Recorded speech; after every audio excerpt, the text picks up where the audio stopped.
존경하고 사랑하는 우리 구독자 여러분 반갑습니다. 여러분의 천만 라디오 출연자입니다. 이제 벌써 또 아침이 밝아옵니다. 2월 10일이에요. 야, 시간 잘 가죠? 응?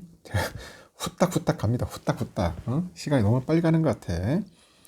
요즘 보니까 그 새벽반 출석부를 보니 요즘 안 보이는 분들이 또 있어요. 그동안 또 사라진 분들도 있고, 꾸준하게 오늘 뭐 82, 83일차 이렇게 자기 이렇게 출석부 다이어리를 적는 분도 있습니다. 열심히 생활하시는 분들이 많아요. 보니까 사라진 분들은 어쩔 수 없지만은 잠시 휴식을 갖고 있는 분들은 빨리 복귀하시기 바랍니다. 빨리 복귀하셔서 저랑 같이 새벽을 맞이했으면 좋겠습니다. 아침 쪽을 흔들어야죠. 한번 흔들어 보이지 않겠습니까? 열심히 한번 하다 보면 또 좋은 일도 있어요. 부지런하면은 나쁠 거 하나도 없어. 저는 걷기를 좋아하는데 매일 새벽에 여러분들 한 30분씩 30분씩 한번 걸어보세요. 이 걸어보면 나름대로 알게 된 것들이 있어요. 깨닫는 것들이 있습니다. 어떤 걸 깨닫는어요 여러분들은 30분씩 걷다 보면은 첫 번째 저는 혼자만의 시간을 소중히 하게 되는 것 같아. 혼자만의 시간을 소중히 하게 되더라. 뭐 카톡도 연락할 것도 올 것도 없기에 이 강제적으로라도 혼자만의 시간에 이제 집중하게 되는 거예요. 그 시간 속에서 오히려 그 낮에 사람들과 이제 소통하느라 못했던 그런 생각의 정리들을 좀 할 수 있게 되더라. 그래서 혼자만의 시간을 소중히 하게 된다는 거죠. 두 번째는 좀 아이디어가 쏟아진다. 아이디어. 안 그런가? 사람들이 많은 공간에 갔을 때는 내가 매일 있는 그런 환경 속에서 사람이 많을 때 좋은 아이디어가 나오기는 쉽지 않아요. 쉽지 않습니다. 일단 집단 지성이라는 것도 있어요. 집단 지성. 이 집단 지성이라는 것도 있지만은 나를 향한 생각은 온전히 혼자만의 시간을 가질 때 나오는 겁니다. 온전히 혼자만의 시간을 가져라. 그래서 여러분들 아이디어가 막 쏟아진다고. 깨알같이. 세 번째 나는 그래요. 나의 언행. 이 언행에 대해서 한번 되돌아보는 것 같습니다. 언행. 나의 말과 행동에 대해서 한 번씩 되돌아보게 되는 겁니다. 이거는 후회에 대한 관점이 아닌 내가 개선해야 할 것, 이 개선해야 할 것은 무엇인지에 대해서 한번 발전적인 생각으로 이어진다. 그렇게 보시면 될 것 같아요. 네 번째는 우울감이죠. 이 우울감 완화에도 도움이 됩니다. 의사들도 적극 권유하는 게 이 걷기라고 합니다. 걷기면서 몸은 움직이면 움직일수록 그 뇌가 활성화됩니다. 그렇기 때문에 무기력함을 불러오는 그런 우울감, 이런 우울감을 이겨낼 수 있는 그런 힘을 주더라. 안 그럴까요? 우울감 완화에 도움됩니다. 그래서 우울증 있는 분들, 약간 초기 증세 이런 분들은 한번 걸어보세요. 한번 매일 새벽에 꾸준하게. 새벽이 아니더라도 한번 걷기 운동을 해보시라는 겁니다. 인생은 그 살아가는 것입니다. 살아가는 것이다. 이 저절로 사라지지 않아요. 그 누구도 내 삶을 대신 살아주지 않습니다. 대신 행복하게 만들어주지도, 대신 유대감을 꽉 잡아주지도, 대신 올바른 판단을 해주지도 않는 거야. 해주지도 않더라. 그러니까 여러분도 그 가진 두 발 있어. 나도 두 발 있지만 이 두 발로 막 걸어 다니는 거야. 걸어 다니면서 이 스스로가 내릴 수 있는 최선의 그 결론을 내리기 위해서 애쓰기 바랍니다. 귀찮고 힘들더라도 이 막상 걸어보면은 느끼는 바가 많아요, 여러분. 상당히 느끼는 많습니다. 이 삶을 가꾸고자 한다면은 나에게 주어진 이 시간에 감사히 해야 돼요. 저는 그래서 이 시간을 상당히 소중하고 고맙게 생각하는 겁니다. 이 새벽 시간. 상당히 감사히 한다.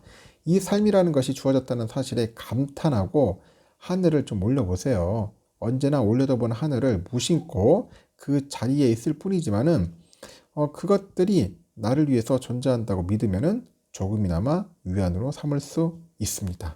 알겠죠? 여러분들 꼭 한번 도전해 보셨으면 좋겠습니다. 그러면은 한번 삼성전자 또 한번 열심히 떠들어 보도록 하겠습니다. 이재용 회장의 그 플래그십 사업으로 꼽히는 네트워크 사업이 이제 본궤도에 이제 오르고 있어요. 진입 장벽이 높은 일본 시장을 잇따라 개척하는 등 기술력을 인정받으면서 이제 본격적인 미래 사업으로 현재 부상하는 움직임이 보이고 있는 겁니다. 재계 안팎에서는 이 회장이 5G 이후에 이 다가올 6G, 이 6G 시대에도 앞서 나가기 위해서는 글로벌 네트워크를 총동원하고 있다. 그런 관측이 나오고 있는데, 삼성전자는 일본 이동통신 사업자 KDDI라고 있어요. KDDI. 이 KDDI 5G 단독 모드 SA 코어 솔루션 공급사로 선정이 됐습니다. 이 코어 솔루션은 이 스마트폰 등 모바일 기기 데이터 트래픽의 인터넷 연결을 위해서 이 기지국하고 연동이 돼요. 단말 인증, 고객 서비스, 이런 서비스 품질 관리 등을 제공하는 이 5G 핵심 인프라를 뜻하는데, 이 고도의 기술력과 안정적인 품질 보장이 요구되다 보니까 한번 도입되면 교체 주기가 길어서 신규 공급자의 진입 장벽이 높은 영역이기에 이번 삼성의 진출은 의미가 크다. 의미가 크다는 게 업계 분석이에요. 삼성은 2020년 5G 기지국, 21년 가상화 그 기지국을 공급한 데 이어서 이번에는 5G SA 코어 솔루션을 제공하게 되면서 KDD의 그 엔드-투-엔드 그 네트워크 파트너스의 입지를 붙이게 되는 거죠. 삼성은 그 통신 서비스의 품질과 기술력을 매우 중시하는 일본에서 삼성의 그 5G 기술 리더십을 또 한 번 입증한 것이라고 하는데, 삼성전자는 2020년 미국 버라이즌하고 7조 9천억 정도, 7조 9천억 정도의 규모의 퍼지 5G 통신 장비 공급 계약을 맺는 등 글로벌 시장에서 보폭을 넓힙니다. 그 미국의 버라이즌하고 체결한 공급 계약은 역대 최대 규모라고 해요. 21년에는 일본 NTT 도코모 그리고 영국 보다폰 등과 5G 사업 계약을 맺었어요. 지난해에도 미국의 제4 이동통신이죠. DC 네트워크죠. 인터넷이 아니고 DC 네트워크, 그리고 인도 에어텔도 있고 미국의 그 컴캐스트의 5G 장비를 공급합니다. 이렇게 삼성전자 네트워크 사업부가 이제 비상한 배경에는 이 회장의 뚝심이에요, 뚝심. 이 뚝심이 있다는 그런 이야기가 있어요. 이 네트워크 사업은 이 회장의 대표적인 플래그십 사업인데, 이 회장은 퍼지 서비스가 시작된 2011년부터 이 5G 기술 연구를 전담할 차세대 통신 연구개발 조직 신설을 지시하는 등 네트워크 사업에 많은 관심을 쏟았고, 삼성은 지난해 인사에서 네트워크 사업의 성장을 이끈 김우준 네트워크 사업부 전략 마케팅 실장을 사장으로 승진시키는 등 이것에 힘을 실어주고 있더라고요. 최근에는 또 사업부 산하에 신사업 전략 TF를 신설해가지고 TF장으로 이제 스웨덴 통신기업 에릭슨에서 영입한 헨릭 얀슨 상부를 임명하는 등 우수 인재 확보를 위해서 공을 들이는 것 같습니다. 그래서 이 회장의 그 글로벌 네트워크 역시 빛을 발하고 있다. 그런 평가가 있어요. 작년 NTT 도코모의 그 5G 이동통신 장비 공급 계약을 확대한 데는 이 회장 역할이 컸다는 게 전언이죠. 지난해는 그 미국 DC하고 5G 통신 장비 공급 계약을 협상하는 과정에서도 그 산을 좋아하는 찰리 여건 회장하고 함께 산행을 즐겨요. 그래서 협상 성공적으로 이끈 일화도 있습니다. 이 회장의 그 시선은 현재 5G를 넘어서 이제 6G 시장으로 가는 거예요. 6G로 갑니다. 가고 있는데, 삼성은 이미 2019년 삼성 리서치 산하에 차세대 통신연구센터 설립해가지고 6G 선행 기술을 연구 중입니다.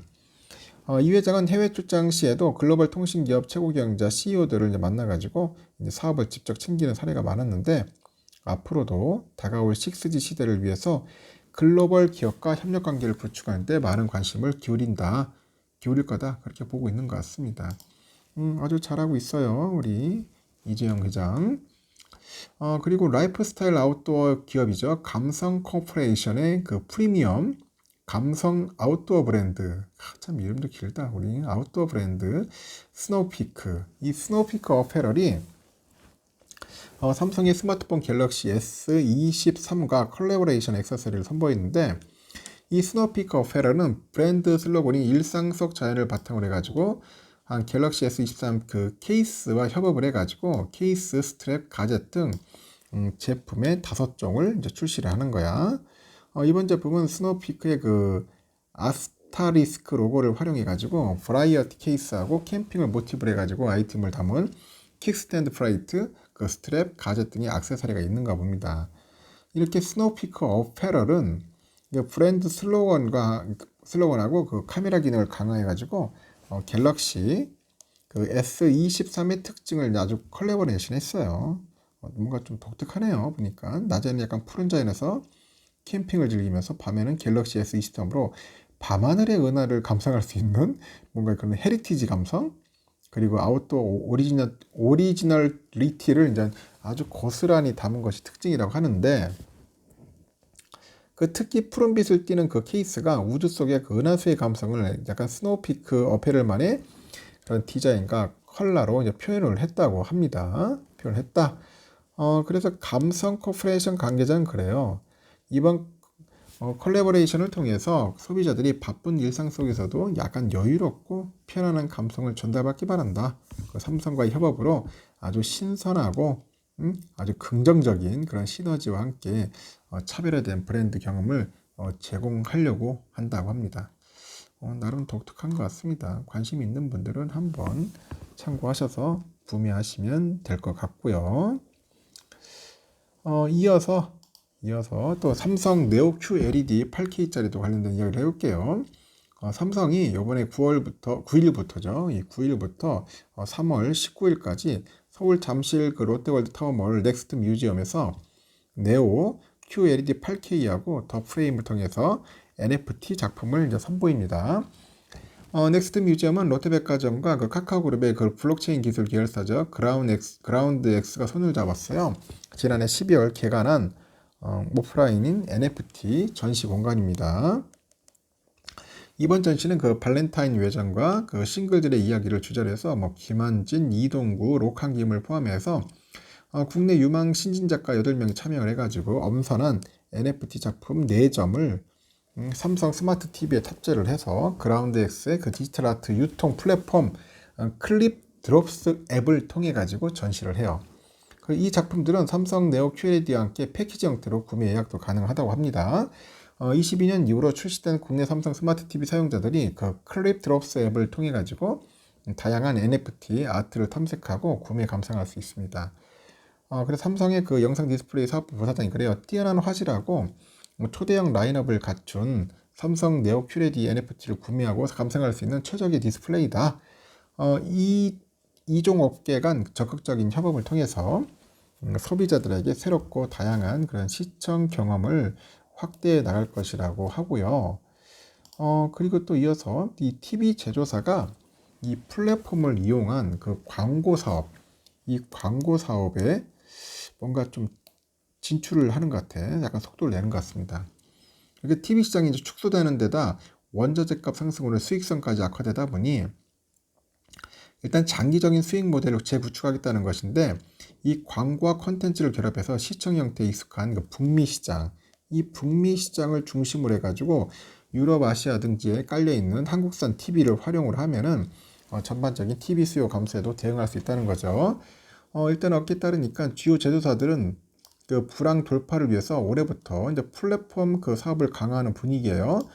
글로벌 플랫폼 기업들처럼 이 TV를 사용해서 시청자와 광고주를 연결시켜요. 그리고 광고 수입을 통해서 지속적인 수익 창출 모델을 구성하겠다는 건데, 이렇게 되면 TV에 비해서 원가율이 낮고 이제 세계 시장에서 영향력이 커지고 있는 그 한국 콘텐츠를 적극 활용할 수 있다는 장점이 있습니다. 실제로 LG전자 플랫폼 사업부가 지난해 TV 사업 부분 중 유일하게 흑자를 낸 것으로 알려져 있네요. 주요 TV 제조사의 경영진도 이제 플랫폼 사업과 관련한 언급을 하고 있는데, 조주환 LG전자 대표이사 사장이 그래요. 지난달 간담회에서 가장 큰 변화는 TV 사업으로 이 디바이스 중심에서 플랫폼 광고 콘텐츠로 변하고 있다고 합니다. 그러다 보니까 김상윤 그 삼성전자 VD 사업부 그 부사장이 그래요. TV 수명, 이 TV 수명은 7년 정도인데 수익은 딱 한 번이다. 이 기기를 깔아놓으면 수익이 생기는 플랫폼을 현재 도모 중이다. 그런 이야기도 하고 있습니다. 그 전망도 긍정적인데, 삼성, LG전자의 그 TV는 글로벌 시장에서 이미 우위를 선점하고 있어요. 그 삼성전자의 그 채널형 비디오 서비스 삼성 TV 플러스가 24개국 4억 6,500만 대 TV 모바일에 설치되어 있고, 지난해 전년 대비 2배 증가해서 30억 시청 시간을 기록했고, 올해 플랫폼 사업 지출이 가속화되다 보니 시청 시간 더 늘어날 것 같습니다. 그래서 LG도 역시 무료 채널 서비스인 LG 채널을 활용해 가지고 그 흡족한 수준의 광고 수입을 거두고 있고, 결국 TV 시장의 그 축소에 따른 현상인데, 올해 TV 시장은 하반기부터 수요가 증가할 것으로 보이는데 연간 기준으로 역성장을 갈 것 같습니다. 시장 조사 업체에서도 올해 TV 출연량이 한 1억 9,900만 대 정도로 보는가 봐요. 지난해보다 한 1.4% 정도 감소할 것으로 보고 있고 2년 연속 쪼그라드는 것 같아. 10년에 만 찾아온 그 TV 암흑기는 구매력 저하, 그리고 경기 위축, 그 미약한 그런 성수기 효과 등이 복합적 영향을 미치는 것 같습니다. 국내 주요 TV 제조사의 그 지난해 실적도 부진하더라고요. 삼성전자 영상 디스플레이하고 가전 사업부가 지난해 4분기 매출 15조 5,800억, 영업손실 600억 기록했고 매출은 전분기보다 증가했는데 2015년 이후 7년 만에 분기 적자냈고 LG전자하고 TV사업을 담당하는 HE 사업 부분도 지난해 4분기 영업손실 1,075억 정도 냈고요. 2분기부터 3분기 연속 적자 나갑니다. 이렇게 TV시장이 점차 사행길에 접어들 것이라는 전망은 지난해 하반기부터 계속 제기돼 왔어요. 그래가지고 쌍수이 블랙 프라이데이 등 계절적 성수기에도 매출 상승 효과가 크지 않았고 초대형 프리미엄 TV 위주로 새 판짝이 나섰는데 수요가 살아나지는 않았다, 그렇게 보면 됩니다. 현재 북미 시장에서는 이미 광고를 보고 콘텐츠를 시청한다는 그런 개념이 잘 확립돼 있어요. 그 TV를 활용한 광고 수입을 창출하기 용이하다. 그 자체적인 콘텐츠를 생산해 가지고 연결성을 강화하면은 TV 제조사들도 하드웨어가 아닌 소프트웨어 기업으로 거듭날 수 있을 것이다, 그렇게 이야기를 하고 있는 것 같습니다. 제가 봐도 이런 새로운 아이템을 찾아가지고 꾸준하게 이익을 내야 합니다. 그래야지만이 삼성이 좀 더 성장하지 않겠습니까? 아주 중요하다, 그렇게 보시면 될 것 같고요. 요즘 보니까 또 공장들이 난리야. 삼성도 그렇고 이 생산 거점을 이제 중국에서 인도로 가는 것 같아요. 중국에서 인도로 가더라. 이 미중 갈등, 뭐 중국 인건비 상승, 코로나 그 고강도 방역 대책, 하여튼 이것들로 인해 가지고 뭐 생산 차질이 여파가 있겠죠. 그래서 이제 세계의 공장이 바뀌는 그런 추세를 좀 반영한 조치인 것 같아요. 중국에 대한 무역 의존도를 좀 줄여야 한다. 그다음에 기업들이 이제 결국은 이제 인도로 이제 가는 거예요. 인도로 가자. 응? 삼성은 그 지난 2021년부터 본격적으로 인도 생산 비중을 늘리는 것 같아요.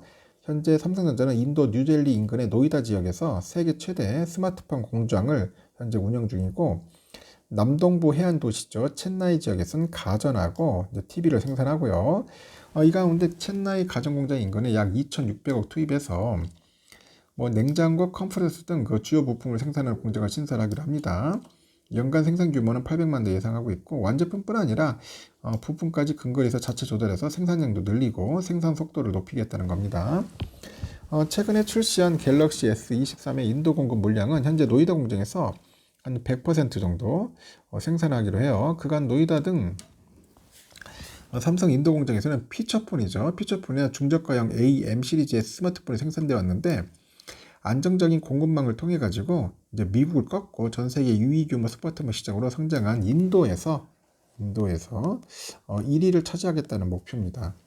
하반기 출시 때는 그 폴더블 스마트폰 갤럭시 Z 폴드 5랑 Z 플립 5 역시 인도에서 생산될 거예요. LG전자는 이제 노이다하고 서부에 위치한 그 푸네 지역이 있네. 이 푸네 지역에 가전 생산 공장을 두고 있더라고요. 최근에 푸네 지역에 약 304억 정도 투자해가지고 이제 프리미엄 양문형 냉장고 생산 라인 증설했고, 이번 라인 구축을 위해서 연간 20만 대 프리미엄 냉장고를 생산하는 것이 목표라고 하더라고요. 그리고 인도 가전 시장에서 약 25에서 30% 성장을 목표로 잡은 것 같습니다. 일단 글로벌 제조업체들의 그 피크 차이나 결국 뭐냐, 이제 중국 성장이 정점에 도달했다는 거겠지. 이 피크 차이나 우려는 인도의 기회로 작용하는 것 같아요. 이 글로벌 경제에서 인도의 급부상은 눈에 띌 정도랍니다. 중국을 제치고 세계 인구 1위로 올라서는 인도예요. 올해까지 3년 연속 6%를 넘는 고속 성장이 예상됩니다. 그 결과 생산 기지인 동시에 소비 시장으로서의 매력도 커져. 엄청 크죠. 그 베트남, 미국, 홍콩에 이어서 지난해 기준 국내 무역 수지 흑자국 4위로 올라섰고, 미중 갈등으로 이제 정치적 불확실성이 커진 점도 인도의 몸값이 모르는 거죠. 이미 글로벌 기업들은 중국에 있던 생산 기지를 인도로 옮깁니다. 최근 중국의 그 코로나 셧다운 때문에 생산에 큰 차질을 빚었던 애플도 생산 거점을 노이다로 옮기고 있고, JP모건도 25년 아이폰 25%가 인도에서 생산될 것이라고 관측을 내놨어요. 애플은 아이패드 중국 생산 라인을 인도로 옮기는 방안도 검토 중이고, 애플의 위탁 생산업체 폭스콘도 2년 내 인도 아이폰 공장의 인력을 17,000명에서 한 7만 명으로 4배 늘린다고 합니다. 이렇게 폭스콘은 2019년 그 인도 남부 타밀나두에 공장을 만들어가지고 지난해부터 아이폰 14 일부 제품을 생산 중이라고 합니다. 한국은행에서 그래요. 앞으로 인도하고 미국 자유무역협정 그런 협상과 미국 정부의 탈중국 기업에 대한 세제 혜택 등과 함께 이 미국 기업을 중심으로 해서 인도로의 생산기지 이전이 가속화될 가능성이 있다고 하죠. 그래서 인도 경제의 고성장에 대비해서 적극적인 인도 진출을 모색해야 한다. 그럽니다. 인도 진출을 모색해야 한다. 하여튼 여러분들 참고하시면 될 것 같습니다. 삼성전자 소식은 여기까지 하겠습니다. 여러분들 감사하고 고맙습니다. 다음 시간에 뵙도록 할게요. 하여튼 오늘 행복하고 즐거운 일 가득하길 바랍니다.